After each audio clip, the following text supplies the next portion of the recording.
Olá! Hoje a gente vai conversar sobre algo que está no centro de tudo que fazemos, a vontade.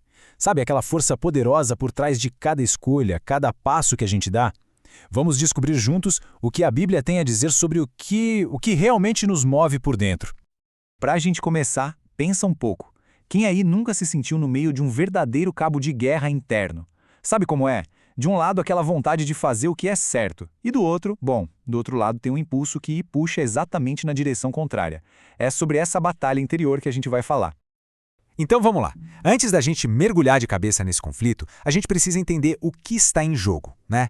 E o ponto central de tudo isso é a nossa vontade. Pensa nela como o motor que move a gente. Mas afinal, o que é a vontade? A gente pode chamar de volição também.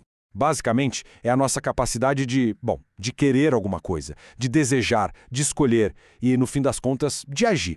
É tipo a faísca que liga o motor da motivação, sabe? Sem essa vontade, sem esse querer, nada acontece. É o começo de tudo. E olha que interessante, mesmo quando a gente decide seguir o que outra pessoa quer, a nossa própria vontade ainda está ali, trabalhando. Foi uma escolha nossa concordar, entende? A gente fez uma escolha voluntária. Isso mostra que o nosso livre-arbítrio está sempre ativo. É o caso, por exemplo, de quando uma pessoa decide renunciar à própria vontade para fazer a vontade de Cristo. Isso também é um ato da vontade.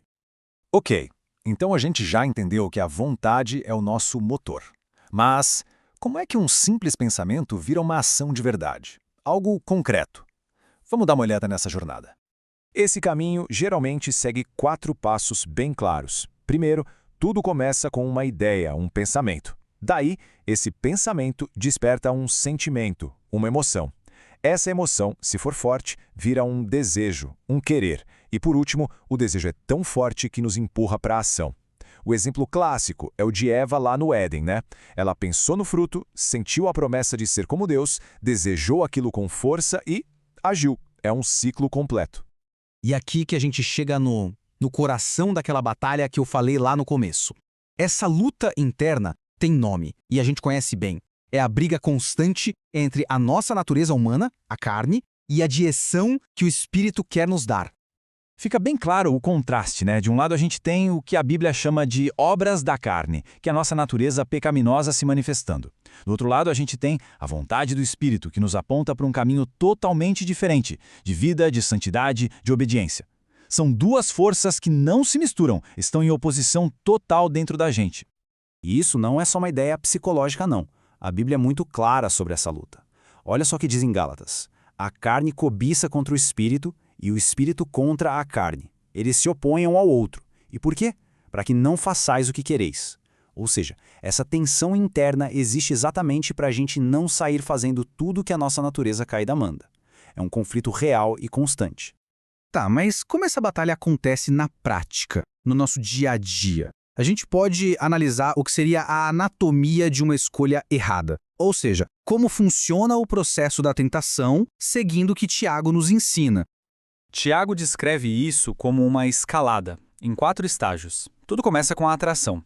A gente é atraído por um desejo ruim que já mora dentro da gente. O segundo passo, e esse aqui é crucial, é o engano.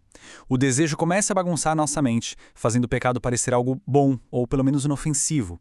Depois vem a concepção, a vontade cede ao desejo, e aí o pecado nasce. E o último passo é a consequência. O pecado, quando é consumado, gera a morte espiritual.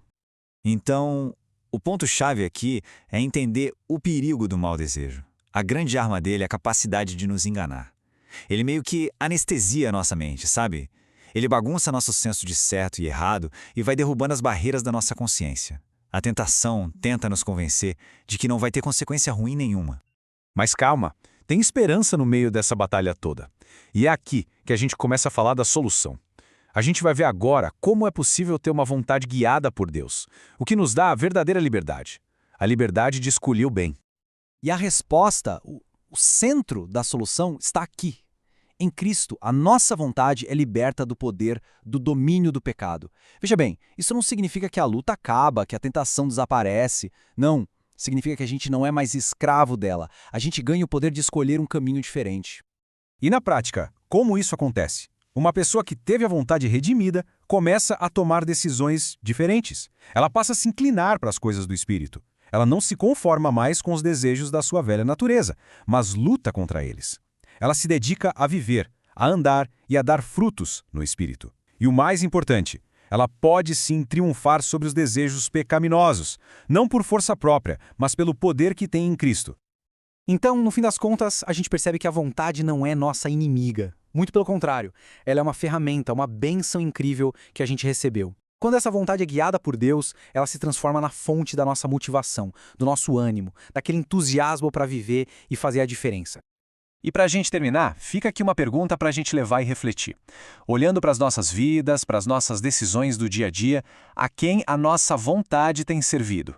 As nossas escolhas têm buscado agradar a Deus ou só a nós mesmos? No fundo, essa é a pergunta que realmente define o rumo da nossa caminhada.